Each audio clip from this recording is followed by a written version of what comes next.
मंडळी, आज आहे मकर संक्रांत आणि उद्या आहे किंक्रांत. किंक्रांतीपासून ते रथसप्तमीपर्यंत आपल्या बाळाला बोरनान घातले जाते. बोरनान म्हणजे एक कौतुक सोहळा असतो. बोरनान हे बाळाला बाळाच्या पहिल्या संक्रांतीपासून ते बाळ 5 वर्षाचं होईपर्यंत हे बोरनान घातलं जातं.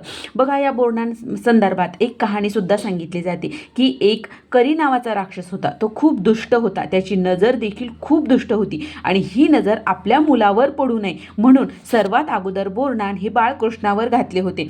आणि या कालावधीत बघा मंडळी, वातावरणात खूप मोठे बदल होत असतात आणि याची आपल्या मुलावर ऋतूची बाधा होऊ नये म्हणून हे बोरनान घातलं जातं. आता हे बोरनान कधी घालायचं तर बघा, उद्या किंक्रांतीपासून ते रथसप्तमीपर्यंत तुम्ही हे बोरनान घालू शकता. बघा, शक्य असल्यास किंक्रांतीच्या दिवशीच हे बोरनान घालावं.